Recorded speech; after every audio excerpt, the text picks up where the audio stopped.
అందరికీ నమస్కారం. Welcome to Big TV. ఎన్నో ఆధ్యాత్మిక ప్రశ్నలకు సమాధానం చెప్పడానికి, అలాగే శ్రావణ మాసం గురించి అనేక విషయాలను కూడా చర్చించడానికి ఇప్పుడు మనతో పాటు ఆధ్యాత్మిక గురువులు, జ్యోతిష్య పండితులు బ్రహ్మశ్రీ కిరణ్ శర్మ గురుగారు మనతో పాటు ఉన్నారు. వారితో మాట్లాడతాం. నమస్కారం గురుగారు. అఖండ ఐశ్వర్యం వస్తున్నాను. గురుగారు, ఆషాఢ మాసం ముగియబోతుంది, శ్రావణం రాబోతుంది. ఎప్పటి నుంచి రాబోతుంది అంటారు? ఆషాఢ మాసం 24వ తేదీ, జూలై 24వ తేదీ విశ్వావసునామ సంవత్సర ఆషాఢం పూర్తవుతోంది. శ్రావణ మాసం, శుభ శ్రావణ మాసం. ముఖ్యంగా నేను ఆడవారి మాసం అంటాను దాన్ని. పూర్తిగా ఆడవారి మాసం. ఎందుకంటే కార్తీక మాసంలో ఎంత విశిష్టమైనటువంటి పద్ధతి ఆచారం ఉంటుందో దానికి రెట్టింపు అందమైనటువంటి లక్ష్మీదేవులను చూడాలంటే శ్రావణ మాసం కనబడాలి. శ్రావణ మాసంలో ప్రతి దేవాలయం, ప్రతి ఇంట్లో కూడా లక్ష్మీదేవి కనపడుతుంది. అంటే ముఖ్యంగా ఎవరింట్లో అయితే ఆడపిల్ల ఉంటుందో, ఎవరిళ్ళల్లో అయితే ముత్తైదులు ఉన్నారో, పెద్దవాళ్ళు ఉన్నారో, అందరి కూడా వాళ్ళ పిల్లల్ని వాళ్ళు అలంకరించబడి ఆ దేవాలయానికి వెళ్తున్నప్పుడు అసలు లక్ష్మీదేవులు మన ఇంట్లోనే ఉన్నారు, మన చుట్టూ ఉన్నటువంటి ఒక ఆధ్యాత్మిక భావన ఏర్పడేటువంటి మాసం శుభశ్రావణ మాసం. అందుకే చాలామంది దాన్ని శుభశ్రావణ మాసం అంటారు. అటువంటి మాసం చాలా మంచి శుభాలని కలిగిస్తూ ఉంటుంది. సో ఈ 24వ తేదీ, జూలై 24వ తేదీ నుంచి అమావాస్య రోజుతో ఈ యొక్క ఆషాఢ మాసం పూర్తయి శ్రావణ మాసంలోకి మనం ఎంటర్ అయ్యేటువంటి శుభగడిలుగా చెప్పవచ్చు.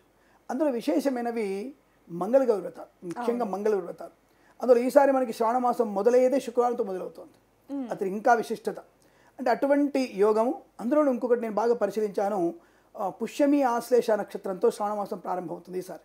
అంటే తప్పకుండా మనకి శాంతియుత వాతావరణం, ధనయోగము, వ్యాపారస్తులకి కలిసి వచ్చే అవకాశం. అంటే యుద్ధాల వల్ల, అది పాకిస్తాన్తో అనుకోండి, మనకి ఉక్రెయిన్ రష్యా యుద్ధం అనుకోండి, ఇరాన్ ఇజ్రాయెల్ యుద్ధం అనుకోండి, ఈ యుద్ధ వాతావరణం నుంచి బయటపడేటువంటి మాసంగా కూడా చెప్పవచ్చు నేను. అంటే ఆధ్యాత్మిక మాసంతో పాటు సామాజికమైనటువంటి మాసంగా కూడా మనం చెప్పడానికి అవకాశం ఉంటుంది. ఈ శ్రావణ మాసాలు తప్పకుండా ఆర్థిక పురోగమనం, అంటే ఆర్థికంగా మన దేశం కానివ్వండి, ప్రపంచ స్థాయిలో పురోగమనం పొందడానికి, ముఖ్యంగా మన తెలుగు రాష్ట్రాలు అంటే శ్రావణ శోభ సంతరించినటువంటి యొక్క శ్రావణ మాసంలో తప్పకుండా తెలుగు రాష్ట్రాలు కూడా శోభాయమానంగా, ఆర్థికంగాను సామాజికంగాను ఎదుగుదలకు కారణమయ్యేటువంటి అవకాశాలు, రాజకీయ రంగంలో కూడా అభివృద్ధి పొందుకునేట్టుగా మనకు చాలా బలంగా కనబడుతుంది. కారణం ఏంటంటే రవి సంక్రమణ మార్పు కూడా మనకి శుభాన్ని కలిగిస్తుంది. రవి కర్కాటకంలోకి వస్తున్నాడు. ఈ కర్కాటక రవి సంక్రమణం కూడా మనకి అద్భుతమైనటువంటి శుభాన్ని కలిగిస్తుంది. అంటే చాలా మంచి ఒక దక్షిణాయనంతో ఉన్నటువంటి రవి సంక్రమణం అనేది తప్పకుండా ఒక మనకి మంచి వాతావరణాన్ని, సామాజికంగా ప్రకృతిపరంగా కూడా అభివృద్ధిని కలిగించే అవకాశం ఉంది. కాబట్టి ఈ విశ్వావసునామ సంవత్సరంలో శుభశ్రావణ మాసంగా నేను చెప్తాను నేను తప్పకుండా దాన్ని. అటువంటి శ్రావణ మాసంలో శుక్రవారంతో మొదలవడం, అలాగే శ్రావణ మంగళగౌరి వ్రతాలు బాగా ఉండడం, అంటే 5 వారాలు రావడం, ఇది ఆడవాళ్ళకి అత్యద్భుతమైనటువంటి అవకాశం. అంటే పూజలు, పునస్కారాలు, నోములు, వ్రతాలు అనేకమైనటువంటివి చేసుకునే అవకాశం. అలాగే దాదాపుగా మనకి గురుమూఢమి, ఈ ఆషాఢ మాసం తర్వాత వస్తున్నటువంటి ముహూర్తాలు, చాలా ముహూర్తాలు ఉన్నాయి మనకి. వివాహ ముహూర్తాలు కానీ, ఉపనయన ముహూర్తాలు కానీ, ఏదైనా సరే ఒక గృహప్రవేశాది, శంకుస్థాపన ముహూర్తాలు కూడా ఈ మాసంలో బ్రహ్మాండంగా ఉన్నాయి. అటువంటి అనేక రకాల శుభ సమ్మిళితమైనటువంటి మాసంగా మన శ్రావణ మాసాన్ని చెప్పుకోవచ్చు. అద్భుతంగా ఉంటుంది ఈ మాసం. అయితే గురుగారు, శ్రావణ మాసంలో శ్రావణ శుక్రవారాలు ఎన్ని వారాలు రాబోతున్నాయంటారు? 5 వారాలు. ఇందాక చెప్పాను, 5 వారాలతో ప్రారంభమవుతుంది. ఈసారి అందరికీ కన్ఫ్యూజ్, ఆడవాళ్ళందరికీ కూడా. గురుగారు మరి వరలక్ష్మి వ్రతాన్ని శ్రావణ పౌర్ణమి ముందు వారం చేసుకోవాలి కదా, మరి శ్రావణ మాసంతో మరి మొదలవుతుంది ఒకటి, పౌర్ణమి రోజున వ్రతం శుక్రవారం అది. మరి పౌర్ణమి రోజు శుక్రవారం వరలక్ష్మి వ్రతం అనుకోవాలంటే ఏమీ కంగారు పడక్కర్లే. అందరూ కూడా శ్రావణ మాస 2వ వారం అనేది 8వ తేదీ, ఆగస్టు 8వ తేదీ శుక్రవారం శ్రావణ శుక్రవారంగా వరలక్ష్మి వ్రతం చేసుకోవాలి. ఇక్కడ చాలామంది మరొక అనుమానం, గురుగారు వరలక్ష్మి వ్రతంలో నాకు అడ్డం వచ్చింది, నా ఇంట్లో మా అమ్మాయికి అడ్డం వచ్చింది, లేదా మా ఇంట్లో పెద్దవాళ్ళకి అదే రోజు ఏదైనా పితృకార్యం ఉంది, మరి ఏంటి పరిస్థితి? ఏమి కంగారు పడక్కర్లా, పౌర్ణమి రోజు చేసుకోండి. పౌర్ణమి రోజు కూడా అడ్డం వచ్చింది, సరే మనకి అడ్డం వచ్చింది, మరి దాన్ని ఏం చేద్దాం అనుకున్నప్పుడు తప్పకుండా మీరందరూ కూడా ఈ మొదటి వారం కానీ, లేదా 4వ వారం కానీ, 5వ వారం, ఈసారి మనకి శ్రావణ మాసంలో 5 శుక్రవారాలు వచ్చాయి కాబట్టి తప్పకుండా మీరు ఏదన్నా ఒక వారాన్ని శ్రావణ వరలక్ష్మి వ్రతాన్ని చేయండి. అద్భుతంగా ఉంటుంది, కంగారు పడక్కర్లేదు మీరు. అయితే గురుగారు, ఇందాక మీరు అన్నట్టుగా శ్రావణ మాసంలో అంటే బయటికి ఎక్కడికి పడితే అక్కడికి వెళ్ళకూడదు, ఎందుకంటే అందరూ కూడా పవిత్రంగా దీపారాధన చేసుకుంటారు కాబట్టి, మరి అంటే కలయిక కూడా ఉండకూడదు, ఉంటే పాపం వస్తుంది అంటూ ఉంటారు. అది ఎంతవరకు వాస్తవం అంటారు? అలా ఇక్కడ శాస్త్రాలు అలా చెప్పబడలేదు. మీరు అనేది ఒక విషయం ఏంటంటే చాతుర్మాస్య వ్రతం, అంటే 4 మాసాలు చాతుర్మాస్యతో, కొంతమంది 4 పక్షాలు అంటారు, అంటే 2 మాసాలు అంటారు, శ్రావణ భాద్రపదాలను పెట్టుకుంటారు వాళ్ళు, కానీ 4 మాసాలు చాతుర్మాస్య దీక్ష అంటారు. అది సిద్ధులకి, సన్యాసులకి, అలాగే యతి పురుషులకి, అలాగే స్వామీజీలకి కొంతమంది మామూలు మానవులు కూడా చాతుర్మాస దీక్ష తీసుకుంటారు. అంటే సనాతన ధర్మాన్ని బాగా పాటించే వాళ్ళు కొంతమంది వేద పండితులు కానివ్వండి, కొంతమంది మనకి కొంతమంది సన్యాస దీక్ష గృహస్థాశ్రమం తీసుకుంటారు. గృహస్థాశ్రమం తీసుకున్న వాళ్ళు కూడా చాతుర్మాసాన్ని పాటిస్తారు. ఇటువంటి యతులు, మునులు, సన్యాసులు, గృహస్థాశ్రమం వాళ్ళు చాతుర్మాస దీక్ష తీసుకుంటారు. కాబట్టి అటువంటి చాతుర్మాస్యం ఎందుకు తీసుకుంటారు అనేది ముందుగా మనం తెలుసుకుంటే, ఈ మనకి ఆరుద్ర కార్తె ప్రారంభమైన తర్వాత మనకి వర్షకాలం ప్రారంభమవుతుంది. వర్షకాలంలోనే ఆరుద్ర కార్తె వస్తుంది. ఆరుద్ర కార్తెతోనే మనకిగా పంటలు పండడానికి వర్షాలు అవడానికి అవకాశం ఉంటుంది. మే 31 తారీఖు మనకి ఋతుపవనాలు వచ్చేసాయి, బ్రహ్మాండంగా వర్షాలని చెప్తున్నారు. కేరళ వరకు మాత్రం వచ్చాయి. తర్వాత మరి మన యొక్క పుణ్యబలం లేకపోవడము, తెలుగు రాష్ట్రాలకి ఈ రోజు వరకు కూడా వర్షం అయితే లేదు, వర్షభావ పరిస్థితులు ఉన్నాయి. విత్తనాలు కూడా అడుగంటిపోతున్నాయి, మళ్ళీ దుక్కి దున్నుకునేటువంటి స్థితి ఏర్పడింది. కానీ మన చుట్టూన్నటువంటి రాష్ట్రాల్లో వర్షాలు పడుతున్నాయి, మనకు మాత్రం రాలే. మనకు వచ్చినప్పుడు మన పంచాంగం ప్రకారంగా మనకు వర్షాలు పడ్డప్పుడు ఋతుపవనాలు ఆగమని చెప్పాలి మనం. కాబట్టి ఈ మరి మేఘావర్తనాన్ని తెలుసుకున్నటువంటి శాస్త్రవేత్తలు మరి చెప్పినటువంటి విషయాన్ని నమ్ముదామా? మరి జ్యోతిష్య పండితులు తప్పకుండా చెప్పారు, జూన్ 26 తర్వాతనే మనకి 23 తర్వాతనే వర్షాలు పడతాయనే విషయం చెప్పారు. అలాంటి వర్షాలు మనకు వచ్చాయి. అలాగే జూలై మాసంలో ఈ నెల 13వ తేదీ నుంచి 14వ తేదీ నుంచి మనకి మంచి వర్షాలు పడేటువంటి అవకాశాలు ఖచ్చితంగా ఉన్నాయి. అది కూడా చెప్పడం జరిగింది. ఆ విషయం గుర్తుపెట్టుకోండి. ఆరుద్ర కార్తె ప్రవేశం తర్వాతనే మనకి వర్షాలు ఎక్కువగా పడుతూ ఉంటాయి. ఇక్కడ మీరు నమ్ముతారు నమ్మరో, ఎర్రటి పురుగులు బయటకు వస్తాయి ఆరుద్ర కార్తెలో. వాటిని బాపన్ పురుగులు అంటారు. చాలా మంది దాన్ని బాపన్ పురుగులు అంటారు. ఎర్రటి పురుగులు ఉంటాయి, ఆ క్రిమిలు బయటకు వచ్చేస్తాయి. అవి ముట్టుకుంటే మెత్తగా ఉంటాయి. అవి ఈ 15 రోజులే ఉంటాయి, తర్వాత కనపడవు. మళ్ళీ సంవత్సరంలో మళ్ళీ కనపడవు. అవి వచ్చాయంటే మనకి ప్రకృతిలో మంచి మార్పు వస్తున్నట్లు లెక్క. అవి కనపడలేదంటే మీకు ఈ సంవత్సరం మొత్తం కూడా దరిద్రంతో బాధపడాల్సిందే. అంటే ఎటువంటి పరిస్థితులు, ఋతువులు సరిగ్గా మనకి ముందుకు సాగే అవకాశం, ఎండవేడి ఎక్కువ ఉండడం, శీతకాలం ఎక్కువ ఉండడం, వర్షాలు లేకపోవడం, ఇవన్నీ కూడా ఉంటాయి. ఈ బ్రాహ్మణ పురుగులు అంటే ఎర్ర పురుగులు అంటారు వాటిని, అవి కనిపిస్తే మాత్రం తప్పకుండా మంచి వర్షాలు, మంచి పంటలు ఉంటాయి, కందులు బాగా పండుతాయి, వరి బాగా పండుతుంది, గోధుమలు బాగా పండుతాయని స్పష్టంగా చెప్పవచ్చు. ఇది ఇప్పుడు కాదు, అనాది కొన్ని లక్షల సంవత్సరాల నుంచి కూడా మన యొక్క సనాతన ధర్మాన్ని పాటించేటువంటి జ్యోతిష్య పండితులు దాని విధానంగా తెలుసుకొని మనకు చెప్పినటువంటి విషయం. ఇప్పుడు మనకి వధూవరులు అనే ఇద్దరు దగ్గర ఉండొద్దని చెప్తున్నారు, భార్యాభర్తలు అని చెప్పారు. ఆషాఢ మాసం పెట్టింది అందుకే. ఆషాఢ మాసంలో భౌతికమైనటువంటి సౌఖ్యాలు పొందుకోకుండా ఉండాలి. ఎందుకంటే పుట్టబోయే పిల్లవాడికి 9వ మాసం వచ్చేసరికి అనారోగ్యంతో ఉండేటువంటి అవకాశం ఉంటుంది. కనుక 9వ మాసంలో మనకి ఇబ్బంది కలుగుతుంది. అంటే ఆషాఢం, శ్రావణం, భాద్రపదం, ఆశ్వజం, కార్తీక, మార్గశిరం, పుష్యం, మాఘం, పాల్గొనం. ఈ పాల్గొన మాసంలో వచ్చేసరికి మనకి విపరీతమైనటువంటి ఉష్ణం స్టార్ట్ అవుతుంది. ఈ అంటే పాలనలో బాగా ఉష్ణం స్టార్ట్ అవుతుంది. అటువంటి సమయంలో పుట్టిన పిల్లవాడికి 2-3 నెలల్లో ఉష్ణతాపం ఎక్కువగా ఉండి అనారోగ్యాలను పడతారు. కాబట్టి ఆషాఢ మాసంలో కొత్త దంపతులు, నవ దంపతులు దూరంగా ఉండాలి అని స్పష్టంగా చెప్పబడింది. అంతే తప్ప శ్రావణ మాసంలో ఇద్దరిలో అన్యోన్యత పెంచుకునే అవకాశం ఉంటుంది. వరలక్ష్మి వ్రతాలు, మంగళ వ్రతాలు ఉన్నాయి కాబట్టి అలా భౌతికంగా భార్యాభర్త దూరంగా ఉండని చెప్పారు తప్ప అలా శాస్త్రం ఎక్కడ లేదు. ఇద్దరికి కూడా అనుకూలవంతమైనటువంటి బాంధవ్యము, అనుకూలమైనటువంటి శారీరక సాంగత్యం ఉండడానికి ఇబ్బంది లేదు. అది ఉండవచ్చును. ముహూర్తాలు అది కూడా ఒక ముహూర్తం. అంటే గర్భాధార ముహూర్తం అంటే అది ప్రతినిత్యం కూడా కొత్తదంటే కాదు, సంతానం పొందాలనుకున్న వాళ్ళు కూడా తప్పకుండా ఈ గర్భాధాన ముహూర్తాన్ని పాటిస్తే చాలా మంచిది. వివాహ ముహూర్తం కంటే బలమైనది గర్భాధాన ముహూర్తం. దాని అందరూ జోక్గా తీసుకుంటారు. అది మనం చాలా సీరియస్గా తీసుకుంటే ప్రయోజనవంతమైనటువంటి సంతానాన్ని పొందుకుంటాం, సమాజానికి ఉపయోగపడే సంతానాన్ని పొందుకుంటాం. ఇది సనాతనం ఉన్నటువంటి గొప్పతనం. కాబట్టి తప్పకుండా మనం ఈ శ్రావణ మాసంలో భార్యాభర్తల కలయిక అనేది ఖచ్చితంగా ఉంటుంది. దానికి ఎటువంటి దోషం లేదు. కేవలం ఋషులు, మనులు మాత్రమే బయట కనబడేటువంటి సూక్ష్మక్రిములు, కొత్త సూక్ష్మక్రిములని మనం తొక్కడం వల్ల చనిపోతాయి. కాబట్టి ఈ ఋషులు, మునులందరూ కూడా బయటకు ఎక్కడ తొక్కరు. అంటే ఒకే దగ్గర ఉంటారు, ఒక ప్రాంతంలో గుడిసెలో ఉంటారు అంతే, నది పక్కన గుడిసెలో ఉంటారు అంతే. కాబట్టి దాన్ని చాతుర్మాసం, ఎక్కడ కూడా బయట అడుగు పెట్టరు వాళ్ళు. కేవలం నదిలోకి స్నానం చేసి మళ్ళీ ఆ గుడిసెలో ఉంటారు. కాబట్టి అంతే తప్ప ఇంకెవరు కూడా మిగతా వాళ్ళు పాటించే అవకాశాలు అందరం పాటిస్తే చాలా మంచిది. మరి అటువంటి అవకాశం మరి 600 కోట్ల జనాభా ప్రపంచంలో, సరే తెలుగు రాష్ట్రాల్లో 13 కోట్ల మంది ఉన్నారు, అందరూ పాటిస్తే కుదరదు కదా.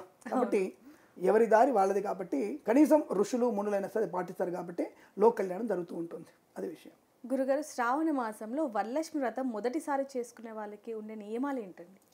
అంటే మొట్టమొదటిసారి చేసుకునే వాళ్ళు అంటున్నారా, లేదంటే మొదటిసారి చేసుకునే నూతన వధువు అంటే కొత్తగా ఇంటికి వచ్చిన అమ్మాయి చేసుకునే వధువు? ఒకటి తప్పకుండా మీరు ఆషాఢ మాసం అయిపోయి శ్రావణ మాసం, అంటే చాలామంది శ్రావణ మాసంలోనే యాక్చువల్గా అయితే తల్లిగారింట్లో ఉంటారు. ఇది నాకు తెలిసి ఇలాగే పెట్టారు అనుకుంటా. 2వ వారం చేసుకోవడానికి కారణం, ఆడపిల్ల శ్రావణ మాసం రాగానే వెంటనే పరిగెట్టదు కదా. మరి తల్లిగారులు పంపరు. సరే లక్ష్మీ వ్రతం వస్తుంది, శుక్రవారం వస్తుంది, అయినా బొట్టు పెట్టి పంపిస్తాం, అమ్మాయికి సారి పెడతాం అని చెప్పేసి శ్రావణ మాసంలో ఒక వారం రోజులు అట్టి పెట్టుకుంటారు. కొత్త కూతురు కదా, కొత్తగా అత్తగారింటికి వెళ్ళింది, ఎన్ని ఇబ్బందులు పడుతుందో, కొంత ఆవకాయ పెడదాం, కొంత పచ్చడి పెడదాం, కొన్ని ఏమైనా చేస్తామని చెప్పేసి వాళ్ళు ఆ 1 వీక్ అమ్మాయిని అక్కడే అట్టు పెట్టుకొని, అందుకే రెండో వారం చెప్పినట్టుంది అనుకుంటున్నాను. మరి చారుమతి దేవి రెండో వారమే వ్రతాన్ని చేసుకోమని చెప్పడానికి కారణం తెలియదు. కానీ నేను అనుకోవడం భౌతికంగా ఆలోచిస్తే ఆషాఢ మాసంలో అత్తగా తల్లిగారింటికి వెళ్ళినటువంటి అమ్మాయి మొదటి శుక్రవారం కాకుండా శనివారం నాడు బయలుదేరి ఆదివారం ఇంటికి వచ్చేసి అత్తగారి ఇంట్లో ఈ వరలక్ష్మి వ్రతం నోముకునే ఆచారం ఉండొచ్చు. కొంతమంది ఇళ్లలో తల్లిగారింటోనే వరలక్ష్మి వ్రతం చేసుకుంటారు. అంటే తల్లితో పాటు కూర్చొని వరలక్ష్మి వ్రతం చేసుకొని తర్వాత ఇక అత్తగారింటో కంటిన్యూ చేస్తారు. కానీ చాలామంది అత్తగారింటో చేసుకోవాలి. అది చేసుకోవాల్సిన వరలక్ష్మి వ్రతం అత్తగారింటో చేసుకోవాలి. నూతన వధువు ఎప్పుడైనా సరే ఆ వరలక్ష్మి వ్రతం చేసినప్పుడు తప్పకుండా 9 మంది ముత్తైదువుని పిలుచుకోవాలి. 9 మంది పిలుచుకోవాలి. నవవిధమైనటువంటి అమ్మవారిని పిలుచుకోవాలి. ఆ 9 ముత్తైదువులు ఎక్కడ దొరుకుతారు మనకి? భాగ్యనగరంలో, బెజవాడలో, ఏలూరులో 9 మంది దొరికే అవకాశం కష్టం. కాబట్టి ఇక్కడ మళ్ళీ ఒక అనుమానం, ఏంటి మా కులం వాళ్ళని పిలుచుకోవాలా, మా కమ్మోళ్ళని పిలుచుకోవాలా, మా రెడ్డిని పిలుచుకోవాలా, మా బాపులను పిలుచుకోవాలా, మా కోమట్లను పిలుచుకోవాలా? ఇది తప్పు. సనాతనంలో వధువు అంటే ముత్తైదువు అనేది ఏ కులం వారైనా సరే, ఎవరైనా సరే మనకి ఆ ముత్తైదువుని పిలుచుకొచ్చి మనం వాళ్ళ కాళ్ళకి పారాన్ని పెట్టి పసుపు పెట్టి ఆ తర్వాత వాళ్ళకి పువ్వులు ఇచ్చి వాళ్ళని అర్చన చేసి వాళ్ళకి వాయనం ఇచ్చి నమస్కరించుకునే ప్రయత్నం చేయాలి. ఫస్ట్ ఇది గుర్తుపెట్టుకోవాలి. తదుపరి మనకి ఇంట్లో వరలక్ష్మి వ్రతాన్ని పొద్దున్నే అంటే సూర్యోదయానికి ముందే లేవాలి. సూర్యోదయం అయిన తర్వాత 7ంటికి లేస్తానులే, 8ంటికి లేస్తానులే, ఎట్టివే పనికి రాదు. సూర్యోదయానికి ముందే నూతన వధువు కానీ వరలక్ష్మి వ్రతం ఎవరైనా సరే సూర్యోదయం ముందు స్నానం అయిపోవాలి. స్నానం పూర్తి అవ్వాలి. మన స్నానం తర్వాత సూర్యుడు లేవాలి. అటువంటి పద్ధతి ఆరించి తప్పకుండా అమ్మాయి ఆ రోజున తలంటు స్నానం చేసుకొని శుక్రవారం తలంటు స్నానం చేసి కాళ్ళకి పసుపు పారాన్ని పెట్టుకోవాలి. పసుపు పెట్టుకొని పారాన్ని పెట్టుకోవాలి. పారాన్ని అంటే ఈ మధ్య వచ్చేటువంటి రంగులు కాదండి. శుభ్రంగా మీరు గోరింటాకే పెట్టుకోవచ్చు. హై గోరింటాకు లేదు, చందనం పసుపు పెడితే ఎర్రగా అవుతుంది, దానిని పారానికి పెట్టుకోవాలి తప్ప ఈ కలర్స్ అవన్నీ పెట్టుకునేటువంటి కరెక్ట్ కాదు. చేతులకు కూడా అలా పెట్టుకోకండి. ముందు రోజు కానీ 2 రోజుల ముందే చేతికి మంచి గోరింటాకు పెట్టుకోండి. అందుకే ఆషాఢ మాసంలో గోరింటాకు అలవాటు చేశారు. అందుకే ఆషాఢ మాసంలో మంచిగా బ్రహ్మాండ గోరింటాకు పెట్టుకొని శ్రావణ వరలక్ష్మి వ్రతం 2 రోజుల ముందు కూడా మీరు గోరింటాకు పెట్టుకొని మంచిగా కాళ్ళకు పారాన్ని పెట్టుకొని పసుపు పెట్టుకొని గంధము కంఠానికి గంధం పెట్టుకోవాలి. కంఠానికి పెట్టుకోవాలి, గవద బిళ్ళల దగ్గర పెట్టుకోవాలి. గంధం పెట్టుకొని మంచిగా 2 బొట్లు పెట్టి నుదుటిన బొట్టు పెట్టుకొని శుభ్రంగా పూలు పెట్టుకోవాలి. శుభ్రంగా మీరు పూలు పెట్టుకోవాలి ఫస్ట్. ఆ తదుపరి శుభ్రం అంతా దేవాలయంలాగా మొత్తం ఇంటిని శుభ్రం చేసుకొని దేవుడు అమ్మవారి ముఖాన్ని, అమ్మవారి కొబ్బరికాయకి అమ్మవారి అలంకరించి కళ్ళబెట్టి అమ్మవారికి ఎదురున్నటువంటి ఆభరణాలు ఏవైనా సరే ఆభరణాలు వేసి అమ్మవారికి మంచిగా బ్రహ్మాండమైనటువంటి వరలక్ష్మి వ్రతాన్ని శ్రీసూక్త విధానంగా మొట్టమొదటిసారి చేసుకున్నప్పుడు కంపల్సరీగా మీరు బ్రాహ్మణి పిలవాలి. బ్రాహ్మణి ద్వారా మీరు వ్రతం చేసుకుంటే నెక్స్ట్ ఇయర్లో మీకు అలవాటు అవుతుంది. కథ చెప్పుకోవడం కాదు, కానీ శ్రీసూక్త విధానంగా మనం పూజ చేసుకోవడం, అమ్మవారికి అష్టోత్తరం చెప్పుకోవడం, తర్వాత అమ్మవారికి ధూపము దీపము జ్యోతులు వెలిగిస్తారు. ఇక్కడ కూడా జ్యోతులు ఉంటాయి. అంటే వాయనం ఇవ్వడానికి 9 పెట్టుకుంటుంది, 5 పెట్టుకుంటారు, 9 పెట్టుకుంటారు. ఆచార ప్రకారంగా 5 కానీ 9 కానీ పెట్టుకొని అమ్మవారికి జ్యోతులు, అమ్మవారికి అంటే మంగళహారతి అయిన తర్వాత కర్పూర హారతి అయిన తర్వాత మంగళహారతి ఇవ్వాలి. మంగళహారతి అంటే జ్యోతులు ఇవ్వడం. 5 జ్యోతులు కూడా వాళ్ళకి వాయనాలుగా ఆడపిల్లలకి వచ్చిన వాళ్ళ ముత్తైదులకి వాయనంగా ఇవ్వచ్చు. అలాగే బూరెలు చేస్తారు, అంటే మనకి మంచి బూరెలు చేస్తారు. ఆ 9 బూరెలు కానీ అలా 9 బూరెలు తప్పకుండా కాసిన అన్నము తర్వాత మనం వండినటువంటి పదార్థాన్ని అమ్మవారికి నివేదన చేయాలి. తర్వాత బ్రాహ్మణుడికి బియ్యము పప్పు ఈ బూరెలు కూడా మనం వాయనం ఇవ్వాలి. బ్రాహ్మణికి వాయనం ఇవ్వాలి. మొదటి వాయనం అమ్మవారికి ఇవ్వాలి, రెండో వాయనం అయ్యవారికి ఇవ్వాలి. తదుపరి ఆడపడుచుకి ఇవ్వాలి. ఆడపడుచు ఉంటే ఆడపడుచు లేదు సరే అత్తగారికి ఇవ్వాలి. అత్తగారికి పాపం భర్త లేరు సరే మామయ్య గారు కాలం చేశారు, మరి ఎవరికి ఇవ్వాలి? ఒక ముత్తైదుని పిలుచుకొని ముత్తైదుకి ముందుకు ఇవ్వాలి. ఆ వాయనం ఇచ్చే ముత్తైదువ బ్రాహ్మణి ముత్తైదు అయితే ఇంకా మంచిది, శ్రేష్టం. ఎందుకు బ్రాహ్మణ ముత్తైదు కావాలి? ఇది ఒక ప్రశ్న చాలామందికి. చూసారా, బాబునాడు వాడి బ్రాహ్మణుడు అడుగుతున్నాడు అంటే ఎక్కడైతే మాంసాహారం అనేది భుజించకుండా ఉండడానికి అవకాశాలు ఎక్కువ వాళ్ళ ఇంట్లో ఉంటుంది. కాబట్టి ఆ బ్రాహ్మణ ముత్తైదు ఇవ్వడం వల్ల సాక్షాత్ లక్ష్మీశ్వర భావం ఇచ్చేయాలి. తదుపరి మిగతా వాళ్ళకి అందరికీ ఇవ్వాలి. నేను ఈ కుల మతాలు చెప్పట్లేదు, అందరికీ మీరు ఇవ్వడం వల్ల ప్రయోజనం ఉంటుంది. ఆ వాయనం సమర్పణ చేసి వాళ్ళకి నమస్కరించాలి, అందరికీ నమస్కారం చేయాలి. వాళ్ళ చేతుల నుంచి అక్షంతలు ఇచ్చి అక్షంతలు వేయించేసుకొని తదుపరి భర్త గారి కాళ్ళకి నమస్కారం చేసి, మామగారికి ఒకవేళ ఉంటే మామగారికి అత్తగారు నమస్కారం చేసి, మామగారు లేకపోతే మామగారి పట్టానికి నమస్కారం చేసుకొని అందరికీ వచ్చిన వాళ్ళకి భోజన తాంబూలాలు తెచ్చి ఆ తదుపరి మీరు భోజనం చేయాలి. ఇది వరలక్ష్మి వ్రతం యొక్క విధానం. సాయంత్రం పూట మళ్ళీ తప్పకుండా ప్రదోషకాలంలో దీపం కొండెక్కితే మళ్ళీ శుభ్రంగా దీపాన్ని కడిగేసి మళ్ళీ దీపారాధన చేసి అమ్మవారికి అష్టోత్తరం చదువుకోవాలి. ఇక్కడ విశేషం ఏంటంటే కథను బ్రాహ్మణ చెప్పడం వినడం ఒకటి, సాయంకాలం పూట మీరు కూడా మళ్ళీ కథను వినాలి. సాయంకాలం పూట వరలక్ష్మి వ్రతం చేసిన వాళ్ళందరూ కూడా ఈ యొక్క అమ్మవారి అష్టోత్తరం చెప్పుకొని తదుపరి మీరు లలితా సహస్రనామ పారాయణ చేస్తే ఆ ఇంటిలో ఆ వరలక్ష్మీదేవి స్థిరంగా ఉండడానికి అవకాశం ఉంటుంది. ఖచ్చితంగా మీ ఇంట్లో లక్ష్మీప్రదం ఆనందమయ జీవనాన్ని పొందుకోవచ్చు. ఇది విధి విధానాలు. ఇంటిని ఎంత అందంగా అలంకరించుకుంటే అంత లక్ష్మీప్రదంగా ఉంటుంది. అందుకే మనకి మంత్రాల్లో కూడా జ్యేష్ఠామ లక్ష్మీర్నాశయామ్యహం అభూతిమ సమృద్ధించ సర్వాణిర్ణమే గృహాద్. ఇంటిలో బూజు కానీ చెత్త కానీ పనికిరాని వస్తువులు ఇంట్లో ఉండకూడదు. అవి ఉన్నాయంటే దరిద్ర దేవత ఉన్నట్టు. ఆవిడ పేరు జ్యేష్ఠ దేవత. ఇల్లు ఎంత ఇబ్బందికరంగా అసభ్యంగా అంటే అందం లేకుండా ఉంటుందో నువ్వు పూలు గుడిసైనా సరే శుభ్రంగా అలికి ముగ్గులు పెడితే ఇంటికి అందం ఉంటుంది. ఇంటికి బూజు లేకుండా, చికాకులు లేకుండా, భార్యాభర్తల మధ్య చికాకులు లేకుండా ప్రశాంతంగా ఏ ఇల్లు అయితే ఉంటుందో ఆ ఇంట్లో లక్ష్మీదేవి స్థిరంగా ఉంటుంది. కాబట్టి వరలక్ష్మి వ్రతం రోజున ముందు రోజే ఇల్లంతా శుభ్రం చేసుకొని శుభ్రంగా లక్ష్మీదేవిని మనం ఆహ్వానిస్తే ఆ ఇంట్లో లక్ష్మీప్రదం, శాశ్వతమైన లక్ష్మీ స్త్రీ నివాసం ఉండడానికి అవకాశం బలంగా ఉంటుంది. ఇది వరలక్ష్మి వ్రత విధానం. గురుగారు, శ్రావణ మాసంలో వరలక్ష్మి వ్రతం మొదటిసారి కానీ లేకపోతే చేసుకునే వాళ్ళు, అంటే ఇంత పోయిన సంవత్సరంలో చేసుకునే వాళ్ళు ఇప్పుడు ఎవరైతే ఉన్నారో వాళ్ళు ఏవైతే అమ్మవారికి అలంకరించే ఆభరణాలు ఏవైతే ఉన్నాయో అవి మనం వాడినవి వేయచ్చా లేకపోతే కొత్తవి కొనాలా అనుకునే వరకు మీరు చెప్పే సమాధానం ఏంటి? ముఖేష్ అంబానీ లాంటి వాళ్ళు, అంటే నీతూ అంబానీ లాంటివి కొనచ్చు తప్ప మళ్ళాంటి వాళ్ళు ప్రతి సంవత్సరానికి హారాలు కొనాలంటే కష్టం. కాబట్టి మనము ధరించేది, అందుకే సువర్ణం ఎప్పుడు పవిత్రమైనది. మనం ధరించినా సరే దర్భ కానీ సువర్ణం కానీ ఎప్పుడు పవిత్రమైనవి. అగ్నిహోత్రుడు, బ్రాహ్మణుడు, సువర్ణము, దర్భ, ముత్తైదువ ఎప్పుడు బ్రహ్మచారి, వీళ్ళందరూ ఎప్పుడు పవిత్రమైన వాళ్ళే. కాబట్టి అటువంటి పవిత్రమైన వస్తువులు మళ్ళీ మళ్ళీ వాడడానికి అవకాశం ఉంటుంది. కాబట్టి తప్పకుండా మీరు మనం వాడుకున్నటువంటి మనకి 4 పేట్ల గొలుసు, 1 పొరవ గొలుసులు, నల్లపూసల గొలుసులు ఇవన్నీ ఉంటాయి. సూత్రం తప్ప మీరు వేసుకునే ప్రతి ఒక్కటి అమ్మవారికి అలంకరింపజేయచ్చు. దానికి ఎటువంటి దోషం లేదు, కొత్తవి కొనాల్సిన అవసరం లేదు.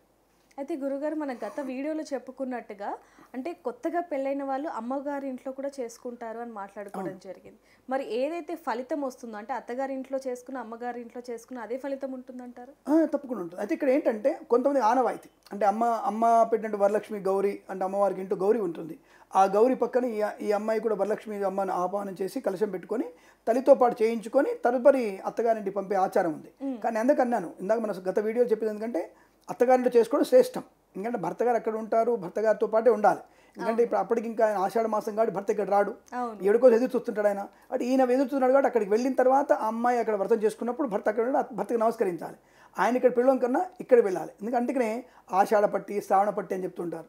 ఆషాఢ పట్టి పెట్టి అమ్మాయిని తీసుకెళ్తారు, శ్రావణ పట్టి పెట్టి అమ్మాయిని తెచ్చుకుంటారు. తీసుకొచ్చుకోవడానికి అబ్బాయి వెళ్ళడు, అత్తమామ వెళ్తారు, ఆడపడుచు వెళ్తుంది తీసుకురావడానికి. కాబట్టి శ్రావణ పట్టు పెట్టి అమ్మాయిని తీసుకొస్తారు. అమ్మాయికి శ్రావణ పట్టు అంటే ఏమిటి? అమ్మాయికి ఒక చీర, జాకెట్టు అవన్నీ పెట్టేసి పశువుని పెంచి అమ్మాయిని తీసుకొచ్చుకుంటారు. కాబట్టి శ్రావణ పట్టు పెట్టేది కాబట్టి అక్కడికి భర్త వెళ్ళడు. కాబట్టి అమ్మాయి వెళ్తుంది కాబట్టి భర్త గారు అక్కడ వెయిట్ చేస్తుంటారు భార్య కోసం, నా భార్య వస్తుందని చెప్పేసి ఆనందంగా ఉంటారని. అటువంటి సమయంలో అత్తగారింట్లోనే శ్రేష్టంగా చేసుకుంటారు. ఆనవాయితీ అత్తగారింట చేసుకోవడమే ఆనవాయితీ ఉంది. తల్లిగారింట చేసుకుని ఎక్కడ చేసుకున్నా తన కుటుంబం కోసమేగా, తల్లిగారి కుటుంబం శ్రేయస్సుగా ఉండాలి. ఇక్కడ చేసుకున్న భర్త కోసమే. కాబట్టి అష్టైశ్వర్య ప్రాప్తి ఎక్కడ చేసుకున్నా ఆ ఫలితం ఉంటుంది, అంత సందేహం లేదు. అయితే గురుగారు, వరలక్ష్మి వ్రతం అనగానే మనందరికీ కూడా గుర్తుకొచ్చేది రూపు అని చెప్పొచ్చు. అయితే రూపు అనేది ప్రతి సంవత్సరం అంటే వ్రతం చేసుకునే వాళ్ళే కొనాలా లేకపోతే నార్మల్గా దీపం పెట్టుకునే వాళ్ళు కూడా కొనొచ్చు అంటే? నేను ఇందాక అనుకున్నా, మనం ప్రతి ఒక్క సంవత్సరం రూపు కొనాల్సిన అవసరం లేదు. సరే, కొనడం వల్ల మంచిదే. కొన్నవాళ్ళ సెంటిమెంటు దాన్ని కరిగిస్తారా అంటే కరిగించరు. అనాదిగా 30 ఏళ్ళు 40 ఏళ్ళు అలాగే రూపులు అలాగే ఉండిపోతాయి. పోనీ అవసరానికి రావు. పోనీ దాన్ని కరిగిద్దామంటే సెంటిమెంట్, అమ్మని కరిగిస్తామా, లక్ష్మీదేవిని కరిగిస్తారంటాడు. లక్ష్మీదేవి కంటే సూత్రం ఇంకా విశేషమైంది, విలువైంది. దాన్ని కరిగించి మనం మార్చుకుంటున్నామే. అలాంటిది మన లక్ష్మీదేవి రూపులు ఎందుకు మార్చుకోవద్దు? ఆ రూపును మార్చుకొని మన కూతురికి ఏదైనా సరే చేయించవచ్చు, అవి చేయించవచ్చు. మీ దగ్గర గుర్తుపెట్టుకోండి, ఇంతకుముందు ఏమైనా 10-20 రూపులు ఉంటే ఆ రూపులన్నీ కరిగించి కొత్తగా రూపు తయారు చేసుకొని తప్పకుండా మీ అమ్మాయికి దానికి కానుక కానీ లేదా హారంగా చేయించండి. ఎటువంటి ఇబ్బంది లేదు. ప్రతి సంవత్సరం రూపు కొనాల్సిన అవసరం లేదు. కొనదలుచుకుంటే మంచిదే, అంటే ఇంట్లో బంగారం పెరిగితే చాలా మంచిదే, కొనడం మంచిదే. ఎవరింట్లో వ్రతం చేసుకుంటారో వాళ్ళు మాత్రమే కొనుక్కోవాలి. ఇంకొకళ్ళు కానుక తెచ్చి ఇచ్చేయాల్సిన అవసరం లేదు. ఉన్నది వాడుకోవచ్చు. ఉన్నదాన్ని ఇందాక చెప్పాను కదా, పవిత్రమైనది ఎప్పుడైనా సరే సువర్ణం కాబట్టి ఉన్నది వాడుకోవచ్చు. పంచామృత అభిషేకం కొరకు మాత్రమే అమలు చేస్తారు. కాబట్టి ఉన్నదే వాడుకోండి. ఏది లేదు, ₹1 బిళ్ళ పెట్టుకొని ఆ రూపాయనే లక్ష్మీప్రదంగా వరలక్ష్మి అమ్మ రూపంగా భావించి రూపాయి మీద కుంకుమ వేసుకోవచ్చు. ఇప్పుడు ప్రతి ఒక్కళ్ళలో వెండి బిళ్ళలు ఉన్నాయి, వెండి బిళ్ళ మీద కూడా మనం చేసుకోవచ్చు. సువర్ణమే పెట్టుకోవాలి అక్కర్లేదు, రూపాయి కాయిన్ పెట్టుకోవచ్చు. అది కూడా లేదు, ఏం కంగారు పడక్కర్లా. మీరు శుభ్రంగా అమ్మవారికి కాళ్ళ దగ్గరనే పట్టం దగ్గరే కుంకుమార్చన వేసుకోవచ్చు. దానికి ఎటువంటి దోషం లేదు. ఆ కుంకుమ విశేషమైంది కాబట్టి మీకు ఎటువంటి ఇబ్బంది కలగదు. ఆ లక్ష్మి ఈ చిన్నటువంటి మీరు రూపాయి కాయిన్ పెట్టుకున్న వాళ్ళకి రేపు తులం బంగారంతో రూపు చేసుకునే యోగం వస్తుంది. ఇది నిజం. గురుగారు, శ్రావణ మాసంలో ముఖ్యంగా చూసుకుంటే నియమాలు ఏమన్నా ఉంటాయంటారు? నియమాలు అంటే ఏముండవమ్మా, దాదాపుగా ఒకటి చాలామందికి వచ్చేటువంటి కామన్ డౌట్ ఏంటంటే నెలసరి వచ్చిన తర్వాత 4వ రోజు వ్రతం చేసుకోవచ్చా? పనికిరాదు. 5వ రోజే శుద్ధి అవుతుంది. సో కాబట్టి నెలసరి వచ్చిన తర్వాత మీకు 5వ రోజు మీకు శుక్రవారం వస్తే పర్వాలేదు. 4వ రోజు వచ్చింది తప్పకుండా చేసుకోవాలని అమెరికా వెళ్ళిపోతున్నా అంటే మీరు అమెరికా వెళ్ళండి, అంతరిక్షానికి వెళ్ళండి. 4వ రోజు పూజకి అర్హత కాదు, వాడు చేసుకోకూడదు. ఎవరింటికన్నా వెళ్ళవచ్చా అంటే మీరు ముత్తైదుగా ఉన్నప్పుడు మీరు ఆ యొక్క పశువును తీసుకోవడానికి కూడా అర్హత ఉండదు. కాబట్టి ఇది పాటించాల్సిందే. ఎందుకు 22nd సెంచరీలో ఉన్నాం, ఇవిగా పాటిస్తారా, ట్రాష్ యాష్ మాష్ అంటే మాకేం చెప్పలేం, కాబట్టి అది పాటించాల్సిందే. కాబట్టి రోజు దర్శనం 4 రోజులు కాదు తప్ప 5వ రోజు నుంచే మీకు శుద్ధి అవుతుంది, 5 రోజు నుంచే ప్రతిఫలం ఉంటుంది.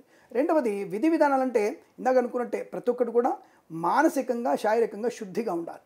ప్రతి విషయంలో కూడా అవతలి వ్యక్తికి చిరునవ్వుతో పలకరించి, అత్తమామల్ని సేవించి, భర్తని సేవించి, అమ్మానాన్నలను గౌరవిస్తూ, తోటికోడళ్ళని అలాగే మన ఆడపడుచుని గౌరవించేటువంటి సంప్రదాయం పెట్టుకుంటే ఇదే విశేషం. ఎవరిని కూడా నొప్పించక తానొవ్వక తప్పించుకు తిరుగువాడి ధన్యుడు సుమతి. కాబట్టి వరలక్ష్మి వ్రతం రోజున ప్రతి ఒక్కళ్ళు కూడా ఇలా అందంగా నవ్వుతూ, మీలాగా నవ్వుతూ ఉంటే ఆ ఇంటికి లక్ష్మీదేవి ఆటోమేటిక్గా వస్తుంది. అనేటువంటి సందేహం ఇదే ముఖ్యమైనటువంటిది. చికాకు పడుతూ, కోప్పడుతూ, పొద్దున్న లేవగానే పిల్లల్ని అరుస్తూ, భర్తను అరుస్తూ, అత్తమామని వేస్తూ, ఇంకా లేవలేదు, ఇంకా నేను లేచి చేస్తున్నా, మీకు ఇది పెడుతున్నా, మీకు అది పెడుతున్నా, ఇవి అది కరెక్ట్ కాదు. నువ్వు ఎంత చేసినా వాళ్ళకి చేయగలిగినంత చేయట్లే. నువ్వు వాళ్ళకి చేయగలిగే దాంట్లో 30% చేస్తున్నాను, అంతకుమించి చేయట్లా. ఎందుకంటే వాళ్ళు నీకు ఇచ్చిన భర్తని కనిచ్చారు నీకు. అటువంటి స్థాయిని ఇది కాదు. నువ్వు రేపు కొడుకు కంటే నువ్వు ఇంకో కొడుకు వస్తే తెలుస్తుంది నీకు. కాబట్టి అత్తగారు, మామగారు, తల్లి, తండ్రి ఎప్పుడు కూడా పూజనీయులే. కాబట్టి అటువంటి వాళ్ళతో మనం విసుక్కుంటూ, పిల్లల్ని తిట్టుకుంటూ, తల గోక్కుంటూ, తల చిక్కుముడు వేసుకుంటూ చికాకు ఉండదు. అందుకే అన్న ముందు మనం అందంగా తయారు కావాలి. లక్ష్మీదేవిని పూజ ముందు అందంగా తయారు కావాలి. ఉదాహరణకి మనం రుద్రాభిషేకం చేసేటప్పుడు మహాన్యాసం అని చెప్తారు. రుద్రాభిషేకంలో మహాన్యాసం వినే ఉంటారు, అందరికీ తెలుస్తుంది ఆ విషయం. మహాన్యాసం అంటే ఏమిటి? నీ ప్రతి అంగములో కూడా శివుని ఆవాహనం చేసుకోవడం. కీళ్ళల్లో, వేళ్ళల్లో, మోచేతులలో, హృదయంలో, ప్రతి ఒక్క భాగంలో శివుని ఆవాహనం చేసుకుంటారు. రుద్రుని ఆచరించాలంటే రుద్రమర్చయేత్, నువ్వు రుద్రుడిగా మారి రుద్రుని అర్చన చేయాలి. అలాగా నేను అంతే చెప్తున్నాను. శ్రావణ మాసంలో నువ్వు లక్ష్మీదేవిగా తయారవుతూ లక్ష్మీదేవిని పూజించండి. అప్పుడు బ్రహ్మాండమైనటువంటి ప్రయోజనం ఉంటుంది. ప్రశాంతత, ప్రతి లేచిన మొదలు చిరుమందహాసం, ప్రతి విషయంలో అందరితో నవ్వుతూ మాట్లాడుతూ కల్మషం లేకుండా ఉంటే చాలు, అమ్మవారు మిమ్మల్ని అనుగ్రహిస్తుంది. గురుగారు, శ్రావణ మాసం నుంచి వచ్చే సంవత్సరం 26 ఫిబ్రవరి వరకు మంచి ముహూర్తాలు లేవు శుభకార్యాలు చేసుకోవడానికి అంటూ కూడా కొన్ని వార్తలు వినిపిస్తూ ఉన్నాయి. అది ఎంతవరకు వాస్తవం? ఎంత ఫేక్ న్యూస్ అమ్మా ఇదంతా కూడా. శ్రావణ మాసంలో 26వ తేదీ నుంచి మొదలు పెడితే నెక్స్ట్ ఆగస్టు 18 వరకు ముహూర్తాలు బ్రహ్మాండంగా. జూలై 26 నుంచి ఆగస్టు 18 వరకు ముహూర్తాలు ఉన్నాయి. భాద్రపద మాసం ఒకటే ముహూర్తాలు లేవు, ఎందుకంటే పితృపక్షాలు ఉంటాయి. భాద్రపద మాసం కాబట్టి మనకి అక్కడ మీకు ముహూర్తాలు లేవు. తదుపరి ఆశ్వీజ మాసంలో ముహూర్తాలు ఉన్నాయి, కార్తీక మాసంలో ముహూర్తాలు ఉన్నాయి, మార్గశిర మాసంలో కూడా ముహూర్తాలు ఉన్నాయి. కాబట్టి మీకు ఎక్కడ కూడా ఇబ్బంది. డిసెంబర్ వరకు మీకు బ్రహ్మాండంగా ముహూర్తాలు ఉన్నాయి. అటువంటి పిచ్చి ఆలోచన పెట్టుకోకండి. చాలా మంచి ముహూర్తాలు. ఎవరైనా అటువంటి ముహూర్తాలు ఏమంటే మీరు వెంటనే నాకు ఫోన్ చేయండి, నా నెంబర్ ఇచ్చి మీకు తప్పకుండా మీకు ముహూర్తాలు పెట్టి ఇస్తాను. మీకు నేను ఏం కంగారు పడక్కర్లేదు. గురుగారు, ఆషాఢంలో మనం శుభకార్యాలు అనేవి చేసుకోము, అంటే ముహూర్తాలు కూడా ఉండవు. కాబట్టి శ్రావణం నుంచి మనకి మంచి ముహూర్తాలు ఉంటాయి అనేది ప్రతి ఒక్కరికి తెలిసింది. మరి శ్రావణ మాసంలో ఏ రోజు మంచిది అంటారు శుభకార్యాలు చేసుకోవడానికి? ఒకటి అమ్మ, నక్షత్ర ప్రధానం. అంటే ఇప్పుడు మీ నక్షత్రం జన్మ నక్షత్రం ఉంటుంది, మీరు గృహప్రవేశం చేయాలి. జన్మ నక్షత్రాంతోనే మీకు ముహూర్తాలు ఉంటాయి. సో కాబట్టి ఉన్న ముహూర్తాల్లో మీ నక్షత్రానికి, మీ వారి నక్షత్రానికి సరిపోయేటువంటి ముహూర్తమే కావాలి. అటువంటి ముహూర్తాన్ని తీసుకునేటువంటి ప్రయత్నం తప్ప అన్ని ముహూర్తాలు మంచివే. విధియ, తదియ, పంచమి, సప్తమి, కొన్నిసార్లు షష్ఠి కూడా వస్తుంది, అష్టమి వస్తుంది, నవమి. అష్టమి చాలామంది భయపడతారు, అష్టమి ముహూర్తం పెడతారని. అష్టమి పేరు జయతిథి, ఆ తిథికి పేరు జయతిథి. కాబట్టి ఆ జయతిథిని మనం వినియోగించుకోవాలి. నవమి నింద్యం, నవమి రోజు ఎక్కువగా ముహూర్తాలు పెట్టుకోకండి. దశమి మంచిదే, ఏకాదశి కూడా మంచిదే. కానీ ఏకాదశి అందరికీ అన్నం పెడతాం కదా, ఆ రోజు పెట్టకండి. ద్వాదశి రోజు అన్నం పెట్టండి. ఏకాదశి ముహూర్తాలు ఉంటాయి, ద్వాదశి ముహూర్తాలు ఉంటాయి, త్రయోదశి ముహూర్తాలు ఉంటాయి, చతుర్దశి కూడా ముహూర్తం ఉంటుంది, పౌర్ణమి కూడా ఉంటుంది. అష్టమి రోజు ఎలాంటి శుభకార్యాలు చేయకూడదు అంటూ, అందుకే ఇది అపోహ. అష్టమి కష్టాన్ని తెస్తుంది అనేటువంటిది అపోహ మాత్రమే. నవమి నింద్యము శాస్త్రం, నవమి నింద్యం అనేది శాస్త్రం చెప్పబడింది. కానీ అష్టమి అనేది జయతిథి, దాని పేరు జయతిథి. అష్టమిలో ప్రారంభించింది తప్పకుండా జయాన్ని కలిగిస్తుంది, అది వాడుకోవాలి ఖచ్చితంగా మీరు. కాబట్టి ఈ నక్షత్రాలతో ప్రధానమైంది, తిథితో ప్రధానమైంది. మీ జన్మ నక్షత్రానికి, ఆ తిథికి, ఆ రోజు నక్షత్రానికి బలమైనటువంటిదే ముహూర్తం. కాబట్టి మీకు తప్పకుండా మీ జన్మ నక్షత్రాన్ని అనుసరించి ప్రతిరోజు ముహూర్తాలు ఉంటాయి. బహుళ పక్షంలో కొన్ని ముహూర్తాలు ఉండవు. మీకు బహుళ పక్షంలో అష్టమి ముహూర్తం ఉండదు, నవమి ముహూర్తం ఉండదు, అలాగే త్రయోదశి ముహూర్తం ఉండదు, అమావాస్య ముహూర్తాలు ఉండవు. బహుళ పక్షంలో తక్కువ, శుద్ధ పక్షంలో అంటే శుక్లపక్షంలో ఎక్కువ ముహూర్తాలు ఉంటాయి, వినియోగించుకోవచ్చు. కానీ ముహూర్తాలు బ్రహ్మాండంగా ఉన్నాయి, దానికి ఎటువంటి మీకు ఇబ్బంది లేదు. గురుగారు, శ్రావణ మాసంలో చూసుకుంటే చాలామంది వరలక్ష్మి వ్రతం చేసుకుంటూ ఉంటారు, కలశాలను పెడుతూ ఉంటారు, మరి కొంతమంది విగ్రహాలను పెడుతూ ఉంటారు. అయితే కలశం పెడితే మంచిదంటారు, అంటే అమ్మవారి రూపు పెడుతూ ఉంటారు, అలా పెడితే మంచిదంటారా, లేకపోతే విగ్రహం కానీ లేకపోతే పటం కానీ పెట్టుకుంటే మంచిదంటారు?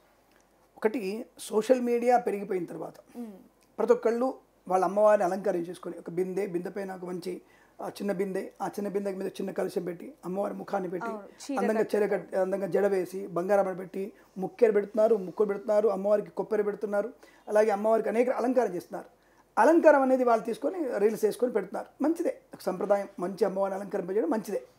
కానీ ప్రధానమైనది ఏంటంటే కలశం.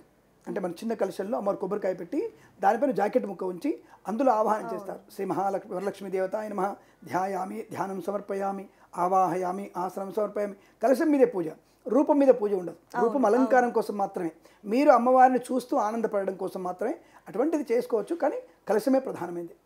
మీకు పటం ప్రధానం కాదు, కలశం మాత్రమే ప్రధానమైంది. కలశంలో నీళ్లు పోయాలా, బియ్యం పోయాలి, అందరికీ అనుమానం. నీళ్లు పోస్తే ఏం చేయాలి, బియ్యం పోస్తే ఏం చేయాలి?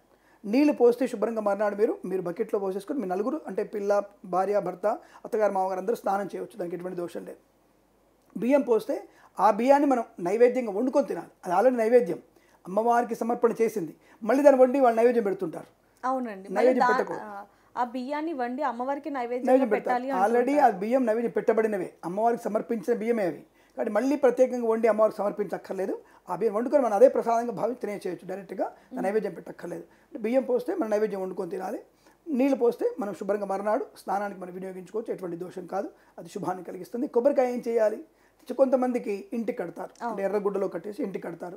కొంతమంది దాన్ని కొబ్బరికాయ కొట్టేసి తీర్థం పుచ్చుకొని అది కూడా మనం శుభ్రంగా పచ్చడి చేసుకొని తినవచ్చు, దానికి ఎటువంటి దోషం లేదు. అంటే అమ్మవారి ప్రసాదాన్ని ప్రతిదీ ప్రసాదంగా భావించి అనుభవించడం. నువ్వు ఇంటికి కట్టుకొని వాస్తు దోషాలు, దృష్టి దోషాలు పోవడానికి కట్టుకుంటున్నావా, నీ ఇష్టం. నువ్వు ప్రసాదంగా భావించి తింటున్నావా, నీ ఇష్టం. వినియోగించుకుంటున్నావా లేదా, అటువంటి వినియోగించుకున్నటువంటి శుభయోగం ఉంటుంది కాబట్టి తప్పకుండా దాన్ని వినియోగించుకోవాల్సిందే. రూపం అనేది మనం చూసి ఆనందపడడానికి మాత్రమే, పటానికి పెద్ద ప్రయోజనం లేదు. కలశాన్ని మాత్రమే ప్రశస్తమైంది, కలశాన్ని పెట్టి పూజ చేసుకోండి. గురుగారు, శ్రావణ మాసంలో ముఖ్యంగా చేయకొన్ని పనులు కొన్ని ఉంటాయి, పెద్దవాళ్ళు అవి కనుక చేస్తే దరిద్రాలు మనకి వెంటాడుతూ ఉంటాయి అంటూ ఉంటారు, అవి ఏంటండి? ఒకటి ముఖ్యంగా శ్రావణ మాసంలో కొంతవరకు మనం చేయాల్సిందంటే ఎటువంటి పరిహాస ప్రక్రియ చేయకూడదు. ఇతరుల యొక్క వస్తువుని మనం దొంగిలించకూడదు. శ్రావణ మాసం కాదు, ఏ మాసమైనా సరే. శ్రావణ మాసంలో లక్ష్మీప్రదమైంది కాబట్టి అమ్మవారి లక్ష్మి దూరం అయిపోతుంది మనకి భావన. అంటే అవతల వ్యక్తుల యొక్క వస్తువు కానీ ధనము కానీ మనము దొంగిలించినట్టయితే, దాన్ని స్వాధీనం చేసుకున్నట్టయితే, దాన్ని ఆక్రమించినట్టయితే మనకి ప్రమాదాన్ని కలిగిస్తుంది, మనకి ఉన్నది కూడా తొలగిపోతున్నట్టు భావన ఎక్కువగా ఉంటుంది. కాబట్టి ఏ మాసమైనా మంచిది కాదు. శ్రావణ మాసంలో ప్రత్యేకమైనది వరలక్ష్మీ దేవి యొక్క అనుగ్రహం, మంగళగౌరి వ్రతం అనుగ్రహం ఉంది కాబట్టి ఆ వారణ చేస్తే మంచిది కాదంటారు. అనవసరంగా బయటికి వెళ్ళకపోవడం మంచిది, అనవసరమైన వ్యక్తులతో పరిహాసంగా మాట్లాడకపోవడం మంచిది. ముఖ్యమైనటువంటిది దూర ప్రయాణం చేయకూడదు, దూరమైనటువంటి ప్రయాణాలు మనం చేయకూడదు, అది మంచిది కాదన్న విషయాన్ని గుర్తించాలి. గురుగారు, అంటే ఇక్కడ మీరు ఇందాక చెప్తున్న దాని ప్రకారం చూసుకుంటే వ్రతం చేస్తున్నాం అంటారు, కానీ ఇష్టం వచ్చినట్టుగా దుర్భాషలు ఆడటం, లేకపోతే బయటికి వెళ్ళటం, చావులకి వెళ్ళి రావటం, లేకపోతే వాళ్ళకి నచ్చినట్టుగా చేస్తూ ఉంటారు. అంటే మనసులో అమ్మవారి భక్తి ఉంది కాబట్టి నేను ఏదైనా చేయొచ్చు అనుకుంటూ ఉంటారు. వారికి మీరు చెప్పే ఇది ఏంటంటే, ఒకటి జాతస్య మరణం ధ్రువం. మరణం అనేది అందరికీ సహజమైనది. అంటే మన వాళ్ళు ఆత్మీయులన్న కాలం చేస్తున్నారు అనుకున్నప్పుడు తప్పకుండా వెళ్ళాల్సి ఉంటుంది కదా. ఇక్కడ ఒకటి ఏంటంటే పరిహాసాలు మాట్లాడకపోవడం, అనవసరమైనటువంటి జంతువులను బలి ఇవ్వకపోవడం, అనవసరమైన వ్యక్తులను హింసించకపోవడం, అనవసరమైనటువంటి మాటలు జారడం, ఇవన్నీ కూడా మనం జాగ్రత్తగా ఉండమని చెప్పబడుతుంది తప్ప ఈ చావు కలదంటే ఇప్పుడు సపోజ్ మా అత్తగారు వాళ్ళే ఉన్నారు, మా అత్తగారు వాళ్ళ చిన్నత్తగారు ఎవరు ఉంటారు, కాలం చేస్తారు, నేను వెళ్ళకపోతే ఎట్లా? కాబట్టి వెళ్ళాల్సిన అవసరం ఉంటుంది కాబట్టి అలా వెళ్ళి తీరాల్సిందే. అంటే అనవసర పరిచయం లేని వాళ్ళవి, అంటే ఎక్కడో ఫ్రెండ్ వాళ్ళ అమ్మ పోయింది అలా వెళ్ళాల్సిన అవసరం లేదు. కేవలం మన ఆత్మీయులు పోయినప్పుడు పరామర్శించడానికి వెళ్ళాల్సిన ప్రయత్నం చేయాలి తప్ప ఇంకొకటి ఏం లేదు. అనవసరమైన మాటలు మాట్లాడడం, అంటే మితంగా మాట్లాడాలి, అంటే మితంగా తినాలి, మితంగా మాట్లాడేటువంటి తత్వం ఉంటే శ్రావణ మాసమైనా ఏ మాసమైనా దీన్ని అనుకూలంగా మలుచుకొని ఆరోగ్యవంతంగా ఆనందంగా ఉండగలిగేదే ఆ యొక్క విధానం తప్ప శ్రావణ మాసం ఒక్కటి ఇలా ఉండాలని లేదు. ప్రతి మాసం ప్రతిరోజు కూడా చిరుమందహాసంతో ఆనందంగా అవతల వ్యక్తులని వారిని ఆనందపరుస్తూ, అంటే ఆనందం అంటే ఏమిటి, ఒక్కొక్క మాటల ద్వారానో చేతుల ద్వారానో ఆనందపరచాలి తప్ప అవతల వ్యక్తికి ఇష్టమైన దాన్ని చేసి మనం ఆనందపరచలేం. కాబట్టి అటువంటి వ్యక్తులు కాకుండా మానసికమైనటువంటి మాటలతోని వాళ్ళ అభ్యున్నతికి మనం పాటుపడేటువంటి ప్రయత్నం చేస్తే తప్పకుండా శ్రావణ అమ్మవారి అనుగ్రహాన్ని పొందుకోవచ్చు. గురుగారు, ముఖ్యంగా చూసుకుంటే శ్రావణ మాసంలో ప్రతి శుక్రవారం కూడా ఉపవాసం ఉంటూ ఉంటారు. అంటే వ్రతం అంటే వరలక్ష్మి వ్రతం రోజే ఉపవాసం ఉండాలా, లేకపోతే మిగిలిన అన్ని శుక్రవారాలు కూడా ఖచ్చితంగా ఉపవాసం ఉండాలి అంటారు? ఉపవాస ప్రక్రియ అనేదమ్మా సైన్స్ ప్రకారంగా చెప్తుంది. ప్రతి మాసం కూడా 4 ఉపవాసాలు ఉండాలి మనం. అందులో 2 ఏకాదశులు ఉంటాయి, ఒకటి మాస శివరాత్రి ఉంటుంది, ఒకటి సంకష్టహర ఉంటుంది. ఈ 4 రోజులు తప్పకుండా మన ఉపవాస ప్రక్రియ అంటే నిరాహారంగా ఉండాలి.